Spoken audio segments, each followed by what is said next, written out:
Yes students, മക്കളെ question number 12 വരാം. Question number 12 കുറച്ചെങ്കിലും ഒരു ചലഞ്ചിങ് ആയിട്ടുള്ള ക്വസ്റ്റ്യൻ ആണെന്ന് നമുക്ക് പറയാം. ഇതുവരെ 11 ക്വസ്റ്റ്യൻസ് നമ്മൾ ചെയ്തതിൽ ഒന്നും തന്നെ നമുക്ക് അത്രമാത്രം ഒരു ചലഞ്ചിങ് ആണ് എന്ന് പറയാൻ പറ്റില്ല. പക്ഷേ question number 2 is a big challenging, ഭയങ്കര ചലഞ്ചിങ് ആയിട്ടുള്ള, നമ്മൾ ജെയുടെ ചരിത്രം എടുത്ത് നോക്കിക്കഴിഞ്ഞാൽ ഒരുപാട് ചലഞ്ചിങ് ക്വസ്റ്റ്യൻസ് ഉണ്ട്. ആ കാറ്റഗറിയിലൊന്നും പെടുന്നതല്ല, എന്നാലും കമ്പാരിറ്റീവ്ലി കുറച്ചെങ്കിലും ഒരു ചലഞ്ചിങ് ആയിട്ടുള്ള ഒരു ക്വസ്റ്റ്യൻ ആണ് അടുത്തത്. And question is asked from the chapter aldehydes, ketones and carboxylic acids. അപ്പോൾ നോക്കൂ, ഇതിൽ നിങ്ങൾക്ക് ക്വസ്റ്റ്യൻ ഒന്ന് ശ്രദ്ധിക്കണേ. അതായത് നമുക്കിവിടെ 3 കോമ്പൗണ്ടുകൾ, 4 കോമ്പൗണ്ടുകൾ തന്നിട്ടുണ്ട്. ഈ 4 കോമ്പൗണ്ടുകൾക്കിടയിലുള്ള റിയേജൻറ്റുകൾ ഇവിടെ മാർക്ക് ചെയ്തിട്ടുണ്ട് ABC. ആ മാർക്ക് ചെയ്ത റിയേജൻറ്റുകൾ ഏതാണെന്ന് കൃത്യമായിട്ട് നിങ്ങൾ കണ്ടെത്തണം എന്നുള്ളതാണ് ചോദ്യം. അപ്പോൾ ആദ്യം നിങ്ങൾക്ക് ഇവിടെ ഒരു എസ്റ്റർ കാണാം, ഇവിടെ ഒരു ആൽഡിഹൈഡ് കാണാം, ഇവിടെ ഒരു ആൽക്കഹോളിക് ഗ്രൂപ്പ് കാണാം. 3 ഫങ്ഷണൽ ഗ്രൂപ്പ് ഉണ്ട്. അപ്പോൾ ഇതിനെ എയുമായിട്ട് റിയാക്ട് ചെയ്ത സമയത്ത് ഉണ്ടായ ചേഞ്ച് എന്താ നോക്കൂ നിങ്ങൾ. ഇവിടെ എസ്റ്റർ ഉണ്ടായിരുന്ന ആൾ ആൽഡിഹൈഡായിട്ട് മാറിയിട്ടുണ്ട്. ആൽക്കഹോൾ ഒന്നും സംഭവിച്ചിട്ടില്ല. ഇവിടെ നേരത്തെ ഉണ്ടായിരുന്ന ആൽഡിഹൈഡിനും ഒന്നും സംഭവിച്ചിട്ടില്ല. എന്ന് വെച്ചാൽ ഇവിടെ നമ്മൾ സെലക്റ്റീവ് റിഡക്ഷൻ നടത്തുന്ന ഒരു റിയേജൻ്റാണ് എടുത്തിട്ടുള്ളത്. സെലക്റ്റീവ് റിഡക്ഷൻ എന്ന് പറയുമ്പോൾ ആൽഡിഹൈഡിനെ റെഡ്യൂസ് ചെയ്യാതെ എസ്റ്ററിനെ റെഡ്യൂസ് ചെയ്യാൻ കഴിവുള്ള ഒരാൾ. അപ്പോൾ നമുക്ക് അങ്ങനെയുള്ള ഏത് റിയേജൻ്റ് ആണെന്ന് നോക്കാം. ലിത്യം അലൂമിനിയം ഹൈഡ്രൈഡ് സെലക്റ്റീവ് അല്ല, അത് ആൽഡിഹൈഡിനെ ആൽക്കഹോളാക്കും, ഇവനെ CH2OH ആക്കി മാറ്റും. ഇവിടെ അപ്പോൾ എന്തായാലും ലിത്യം അലൂമിനിയം ഹൈഡ്രൈഡ് ഇവിടെ വരില്ല എന്ന് നമുക്ക് കൺഫേം ആയി. അപ്പോൾ ലിത്യം അലൂമിനിയം ഹൈഡ്രൈഡിലെ 2 ഓപ്ഷൻസും നമ്മൾ അവിടെ തന്നെ എന്ത് ചെയ്തു, ക്യാൻസൽ ചെയ്തു. ഇനി നമുക്ക് 2 ഓപ്ഷനേ ഉള്ളൂ. അടുത്ത ഓപ്ഷനിൽ ഡൈബാലെച്ച് ആൻഡ് ഡൈബാലെച്ച്. ഡൈബാലെച്ച് പെർഫെക്റ്റ് മാച്ചാണ്, കാരണം എസ്റ്ററിനെ തേടി പിടിച്ച് റെഡ്യൂസ് ചെയ്യുന്ന ആളാണ് ഡൈബാലെച്ച്. അപ്പോൾ ഇത് ഡൈബാലെച്ച് ആണെന്നുള്ളതിൽ യാതൊരു സംശയവുമില്ല. അപ്പോൾ നമുക്ക് 2ലും ആൽഡിഹൈഡ് വന്ന് നിൽക്കുകയാണ്. ഇനി നോക്കൂ, ഇവിടെ നമുക്ക് കാണാൻ സാധിക്കുന്നത്, ഇവിടെ ഒരു B എന്നൊരു റിയേജൻറ്റ് യൂസ് ചെയ്തപ്പോൾ ഇവർ തമ്മിലൊരു റിയാക്ഷൻ നടന്നിട്ടുണ്ട്. ആ റിയാക്ഷൻ നടന്നതിൻ്റെ ഭാഗമായി ഇവിടെ എന്ത് സംഭവിച്ചു, ഇവിടെ ഒരു സൈക്ലിക് റിങ്ങിൻ്റെ ഫോർമേഷൻ ഉണ്ടായിട്ടുണ്ട്.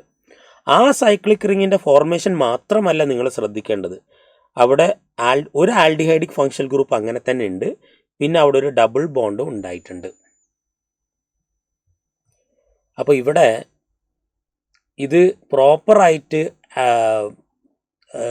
ആൽഡിഹൈഡ്സ് കീറ്റോൺസ് പഠിച്ചൊരു കുട്ടിയെ സംബന്ധിച്ച് ഒരു ആൽഡിഹൈഡ് നിലനിൽക്കെ തന്നെ അവിടെ ഡബിൾ ബോണ്ടിൻ്റെ ഫോർമേഷൻ ഉണ്ടാകുന്ന ഒരൊറ്റ റിയാക്ഷനെ നിങ്ങൾ പഠിച്ചിട്ടുള്ളൂ. ഒന്ന് ആലോചിച്ച് നോക്കൂ നിങ്ങൾ, ഏതായിരിക്കും ആ റിയാക്ഷൻ? ഒരു ആൽഡിഹൈഡിക് ഗ്രൂപ്പ് ഉണ്ടാകുന്ന കോമ്പൗണ്ട് തന്നെ റിയാക്ഷന് ശേഷം ആ ആൽഡിഹൈഡിൻ്റെ അഡ്ജസൻറ്റ് കാർബണിൽ ഡബിൾ ബോണ്ട് വരുന്നത്. What was that reaction? That reaction is aldol condensation. അപ്പോൾ ഇവിടെ ഒരു ആൽഡോൾ കണ്ടൻസേഷൻ ആണ് നടക്കേണ്ടത് എന്ന് നമുക്കിതിനെ പ്രോപ്പറായിട്ടൊന്ന് അനലൈസ് ചെയ്താൽ മനസ്സിലാവും. അപ്പം നോക്കൂ, ഇവിടെ ആൽഡോൾ കണ്ടൻസേഷൻ നടക്കണമെങ്കിൽ I have to use a strong base. ആ ബേസ് ഏതാണ്? ആൽക്കഹോളിക് KOH ഞാനിവിടെ ഉപയോഗിക്കും. Alcoholic KOH alcoholic NaOH. അപ്പോൾ നോക്കുക, ആൽക്കഹോളിക് NaOH ആൽക്കഹോളിക് KOH നമ്മൾ യൂസ് ചെയ്യാം, which will be a stronger base. അപ്പോൾ എക്വസ് ഉപയോഗിക്കാൻ പറ്റുമോ? എക്വസിനേക്കാളും ബെറ്റർ എന്താണ്? ആൽക്കഹോളിക് തന്നെയാണ്. അതുകൊണ്ടാണ് നമ്മൾ എപ്പോഴും ബേസിക് ക്യാരക്ടർ കൂട്ടാൻ വേണ്ടിയിട്ട് ആൽക്കഹോളിക് മീഡിയമാണ് പൊതുവേ ഉപയോഗിക്കാറുള്ളത്. ഇനി എക്വസ് ഉപയോഗിച്ചാലും നടക്കില്ല, എക്വസ് ഉപയോഗിച്ചാലും നടക്കും. പക്ഷേ അത് കുറച്ചും കൂടി പവർഫുൾ ആയിട്ടുള്ള ബേസ് കിട്ടണമെന്നാണെങ്കിൽ എക്വസ് ആകുമ്പം 2 സാധ്യതയുണ്ട്. Aqueous can act as A nucleophile. അപ്പോൾ അത് ന്യൂക്ലിയോഫൈലായിട്ട് ആക്ട് ചെയ്യാൻ സാധ്യത കൂടുതൽ. നേരെ മറിച്ച് ആൽക്കഹോളിക് ആകുന്ന സമയത്ത് അത് പ്യുവർലി അത് ബേസ് ആയിരിക്കും എന്നുള്ളതാണ്. സോ അവിടുന്ന് തന്നെ നമുക്ക് ആൻസർ പിക്ക് ചെയ്യാൻ പറ്റും എന്നുള്ളതാണ്. കാരണം ഇതിൽ ഇവിടെ എക്വസ് ആണ്, ഇവിടെ ആൽക്കഹോളിക് ആണ്. So we will go with 4. പക്ഷേ അങ്ങനെ നിങ്ങൾക്ക് ആൻസർ പറഞ്ഞതെന്ന് നിങ്ങളെ വിടാൻ എനിക്ക് ഉദ്ദേശമില്ല. ഈ റിയാക്ഷൻ്റെ കംപ്ലീറ്റ് ഡീറ്റെയിൽസിലേക്ക് നമുക്കൊന്ന് കിടക്കാം. സോ ഫസ്റ്റ് സ്റ്റെപ്പ് എന്താണെന്നുള്ളത് ഓൾറെഡി നമുക്ക് മനസ്സിലായി. ഇവിടെ എന്താ ഫസ്റ്റ് സ്റ്റെപ്പിൽ നടക്കുന്നത്? ഡൈബാലെച്ച്, ഇവിടെ CH ഉണ്ട്, ഇവിടെ എസ്റ്റർ ഉണ്ട്, OCH3. ഇവിടെ നമ്മുടെ ഡൈബാലെച്ച് ഉണ്ട്. ഡൈബാലെച്ചിൽ നിന്ന് നമുക്ക് അറ്റാക്കിംഗ് ഏജൻ്റ് ആയിട്ട് വരുന്ന H- ആണ്. H- നേരെ വന്ന് ഇവിടെ അറ്റാക്ക് ചെയ്യുന്നു, ഇവിടുന്ന് OCH3 ലീവ് ചെയ്ത് പോകുന്നു.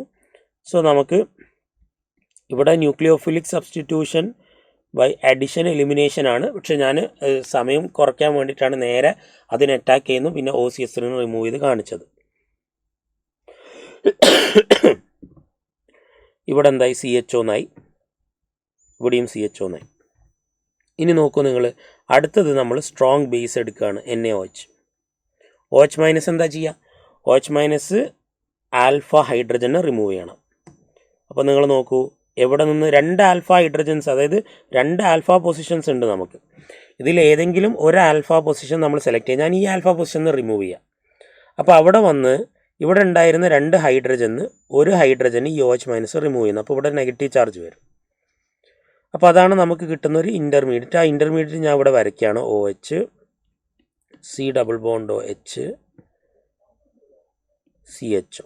ഇവിടെ നെഗറ്റീവ് ചാർജ് ഉണ്ട്. ഈ നെഗറ്റീവ് ചാർജ് നേരെ വന്ന് ഇവിടെ അറ്റാക്ക് ചെയ്യും. ഏതാ reaction? Intramolecular aldol condensation reaction, ആൽഡോൾ റിയാക്ഷനാണ്. അപ്പോൾ ഇത് നേരെ വന്ന് ഇവിടെ അറ്റാക്ക് ചെയ്യുമ്പോൾ പൈ ഇലക്ട്രോൺസ് നേരെ ഓക്സിജനിലേക്ക് ഷിഫ്റ്റ് ആവും. അപ്പോൾ ഇവിടെ നമുക്ക് എന്താ കിട്ടുക? അവിടെ സൈക്ലൈസേഷൻ നടക്കുകയാണ്. സോ ഇവിടെ ശ്രദ്ധിക്കണം, ഇവിടെ OH ഉണ്ട്, ഇവിടെ CHO ഉണ്ട്, ഇവിടെ CH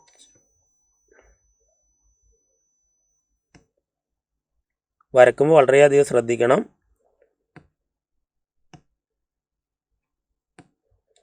നെഗറ്റീവ് ചാർജ് ഇവിടെയാണുള്ളത്. ആ നെഗറ്റീവ് ചാർജ് നേരെ വന്ന് നമ്മുടെ കാർബൺ അറ്റാക്ക് ചെയ്തിട്ടുണ്ട്.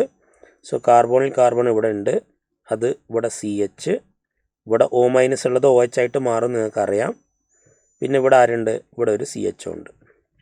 ഓക്കെ, ഇനി അടുത്ത സ്റ്റെപ്പ് എന്താ? ഇതിൽ ഒരു വേണമെങ്കിൽ നിങ്ങൾക്ക് ആർഗ്യൂ ചെയ്യാം കേട്ടോ. ഇതിലെന്താണെന്ന് വെച്ച് കഴിഞ്ഞാൽ കണ്ടൻസേഷൻ, ഇതിപ്പോൾ ആൽഡോൾ പ്രൊഡക്റ്റ് നമുക്ക് കിട്ടി, ആൽഡോൾ പ്രൊഡക്റ്റ് കിട്ടി. ഇനി കണ്ടൻസേഷൻ നടക്കണമെങ്കിൽ യഥാർത്ഥത്തിൽ ഇവിടെ ഹീറ്റിംഗ് കൂടി കൊടുക്കണം. ഹീറ്റിംഗ് കൂടി കൊടുത്താലേ അവിടെ കണ്ടൻസേഷൻ നടക്കുള്ളൂ. കണ്ടൻസേഷൻ നടന്നു കഴിഞ്ഞാലാണ് ഡബിൾ ബോണ്ട് ഉണ്ടാവുക. അപ്പോൾ ഇവിടെ നിന്ന് OHഉം തൊട്ടടുത്ത കാർബണിൽ നിന്ന് എന്ത് റിമൂവ് ആവും? Hഉം റിമൂവ് ആവും. ഇവിടെ നിന്ന് Hഉം ഇവിടെ നിന്ന് OHഉം റിമൂവ് ആവും. അപ്പോൾ ആൽഫ പൊസിഷനിൽ നിന്ന് Hഉം ബീറ്റ പൊസിഷനിൽ നിന്ന് OHഉം റിമൂവ് ആയി കഴിഞ്ഞാൽ നമുക്കവിടെ കണ്ടൻസേഷൻ നടക്കും, വാട്ടർ എലിമിനേഷൻ നടന്ന് ഫൈനലി നമുക്ക് എന്താ കിട്ടുക? ഇവിടെ CHO ഉണ്ട്, ഇവിടെ ഡബിൾ ബോണ്ട് ഫോം ചെയ്തു. യെസ്, ഇങ്ങനെ കിട്ടും. ഓക്കെ അല്ലേ? ഇനി അടുത്തത് എന്താണ്? ഇനി അടുത്തത് നമുക്ക് തന്നിട്ടുള്ളത് സിയിൽ എന്താ സംഭവിച്ചിട്ടുള്ളത്? സിയിൽ നിങ്ങൾ നോക്കിക്കഴിഞ്ഞാൽ ഇവിടെ ഉണ്ടായിരുന്ന ആൽഡിഹൈഡിക് ഫങ്ഷണൽ ഗ്രൂപ്പ് എന്തായിട്ടുണ്ട്? സാധാരണ ആൽക്കെയിനായിട്ട് മാറിയിട്ടുണ്ട്. എന്ന് മാത്രമല്ല, ഇവിടെ ഉണ്ടായിരുന്ന ആൽക്കഹോളിക് ഫങ്ഷണൽ ഗ്രൂപ്പ് റിമൂവ് ആയി ഇവിടെ ഒരു ഡബിൾ ബോണ്ട് വന്നിട്ടുണ്ട്. അപ്പോൾ ആൽഡിഹൈഡിനെ ആൽക്കെയിനാക്കി മാറ്റുന്ന 2 പേരാണുള്ളത്. അതാരൊക്കെയാണ്? ക്ലെമൻസനും വോൾഫ് കിഷ്നറും അല്ലേ? ഇതിൽ നമുക്ക് ആൽക്കഹോളിനെ കൂടി റിമൂവ് ചെയ്യണം. ആൽക്കഹോളിനെ റിമൂവ് ചെയ്യണമെങ്കിൽ it should be in acidic medium. അപ്പോൾ അസിഡിക് മീഡിയത്തിലുള്ള റെഡ്യൂസിങ് ഏജൻറ്റ് ഏതാ? ZnHCl. അപ്പോൾ അതെന്താ സംഭവിക്കുക? ZnHCl വന്ന് ഇതിനെ പ്രോട്ടോണേറ്റ് ചെയ്ത് ഇത് വാട്ടറായിട്ട് എലിമിനേറ്റ് ചെയ്തു. അപ്പോൾ കാർബോകേറ്റോൺ ഇവിടെ വരും. അപ്പോൾ ഇവിടെ നിന്ന് ഹൈഡ്രജനെ റിമൂവ് ചെയ്ത് ഇവിടെ ഡബിൾ ബോണ്ട് വരും. ഇതെന്തായി മാറും? ഇത് CH3 ആയിട്ട് മാറും. ഓക്കെ, സോ അതാണ് അവിടെ നടക്കുന്ന റിയാക്ഷൻ. സോ അടുത്ത സ്റ്റെപ്പ് എന്ന് പറയുന്നത് C എന്ന് പറയുന്ന ആരാണ്? C എന്ന് പറയുന്ന റിയേജൻറ്റ് ഏതാ വരിക? ZnHCl ആണ്. ZnHCl. സോ ഇത്രയാണ് മക്കളെ റിയാക്ഷൻ വരുന്നത്.